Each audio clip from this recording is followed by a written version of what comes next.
اور حضور فجر کی نماز پڑھا کے فرمانے لگے بھائی کسی بندے نے روزہ رکھا ہوا ہے؟ حضرت عمر کہتے ہیں رات کو میرا ارادہ تھا رکھوں، پر سویرے پھر میں نے گرا دیا، نہیں رکھا۔ حضور نے دوسری دفعہ پوچھا بھائی کسی نے روزہ رکھا ہے؟ تو حضرت صدیق کے اوپر نے ہاتھ کھڑا کیا، عرض کی یا رسول اللہ میں نے رکھا ہوا۔ آپ حکم نہ دیتے تو نہ بتاتا، پر روزہ رکھنا بھی آپ نے توجہ دلائی ہے تو حکم بھی آپ کا بتاؤ تو بتا دیا۔ حضرت عمر کہتے ہیں حضور نے فجر کی نماز پڑھائی، فجر کی۔ دوسرا سوال پوچھا بھی کسی نے کسی بیمار کی تیمارداری کی ہے؟ تو حضرت عمر کہتے ہیں میں نے فٹافٹ عرض کی یا رسول اللہ ابھی تو نماز فجر پڑھی ہے، اب گھر جائیں گے تو تیمارداری کریں گے۔ تو حضور نے فرمایا عمر تو ذرا ٹھہر جانا، جلدی نہ کر، ٹھہر نہ ذرا، رک تو صحیح۔ تو حضرت عمر فاروق رضی اللہ تعالیٰ عنہ فرماتے ہیں میں چپ کر گیا۔ حضور نے فرمایا بتاؤ بھی کسی نے تیمارداری کی ہے؟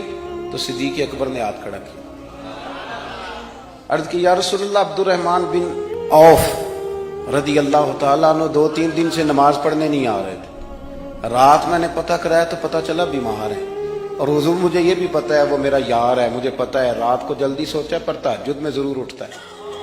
تو حضور میں بھی ذرا فجر کے وقت جلدی اٹھا ہوں تو فجر میں آنے سے پہلے عبد الرحمن ابن عوف کی تیمارداری کر کے آیا ہوں۔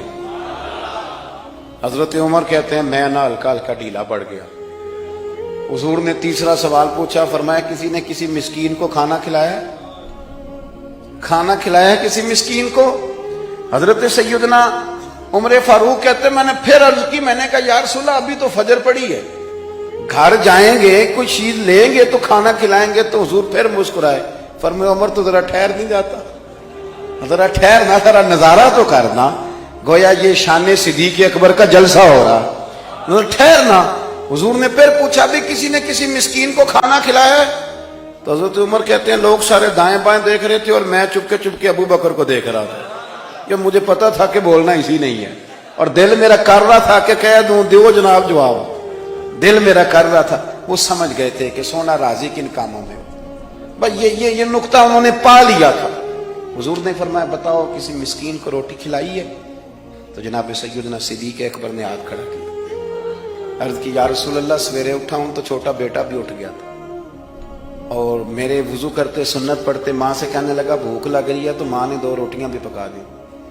تو حضور ایک اس نے کھائی، دوسری اس کے ہاتھ میں تھی۔ جب ہم نکلے ہیں نا گھر سے تو دروازے پہ ایک فقیر کھڑا تھا، مسکین کھڑا تھا، کہہ رہا تھا رات سے بھوکا ہوں، کوئی دروازہ کھلنے کا انتظار کر رہا تھا، ابو بکر سب سے پہلے تیرا ہی کھلا ہے۔ تو حضور میں نا اس مسکین کو ایک روٹی کھلا کے آیا ہوں۔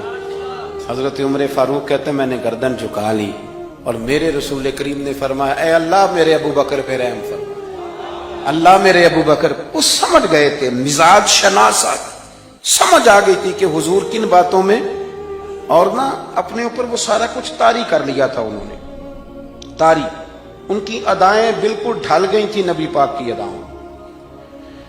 3 دن وہ غار ثور میں رہے تو ہمارے صوفیاء فرماتے ہیں کہ ان پر تجلیاں بھی پڑی محبوب کی معرفت کی۔ جب مدینے آئے نا نبی کریم کو لے کے، تو کچھ لوگوں نے حضور کی زیارت کی تھی، کچھ نے نہیں کی تھی، تو کچھ آتے تو نبی پاک کی دستبوسی کر کے بیٹھ جاتے، حضرت ابو بکر سے ہاتھ نہ ملاتے، اور کچھ صرف حضرت ابو بکر سے ہاتھ ملاتے اور حضور سے ہاتھ ہی نہ ملاتے۔ میری بات پہ توجہ ہے آپ حضرات کی؟ تو کچھ لوگوں کو نا شبہ ہونے لگا، وہ معاذ اللہ سمجھنے لگے کہ شاید یہی اللہ کے رسول ہیں۔ حضرت صدیق اکبر یہ کیوں شبہ ہوا؟ تو ہمارے محدثین فرماتے ہیں کہ ابو بکر صدیق بولتے بھی اس طرح تھے جو میرے نبی پاک کا طریقہ، بیٹھتے بھی اس طرح تھے جو رسول پاک کا طریقہ۔ کہتے ہیں انہوں نے امامہ باندھا ہوا تھا تو جو امامے کا پیچ حضور کا ڈھیلا رہ گیا تھا ان کا بھی ڈھیلا رہ گیا تھا، اس طرح اپنے آپ کو مزاج میں ڈھالا تھا، تو من شدی من تو شدہ، میں اس طرح ڈھالا تھا مزاج میں، اس طرح کہ کوئی فرق ہی نہیں نظر آتا تھا۔ وہ کہتے ہیں جب حضرت ابو بکر صدیق نے دیکھا نا کہ لوگوں کو تو شک ہو رہا ہے، کوئی میرے ساتھ ہاتھ ملا کے بیٹھ جاتے ہیں، تو حضرت صدیق اکبر نے کہا کوئی ایسا کام کرنا چاہیے کہ پتہ چلے آقا کون ہے غلام کون ہے۔ اٹھے، کندھوں پہ چادر تھی، وہ اتار کے نا تو حضور پہ سایہ کر دی، لوگوں کو پتہ چل گیا کہ سایہ کرنے والا کوئی غلام ہے، اور جس پر سایہ کیا جا رہا ہے وہ آقا ہے۔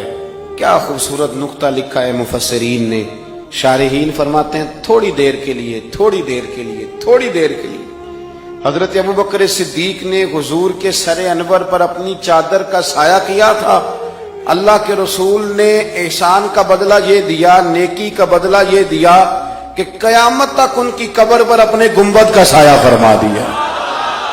قیامت تک گنبد کا سایہ کر دیا ان کے مزار پر.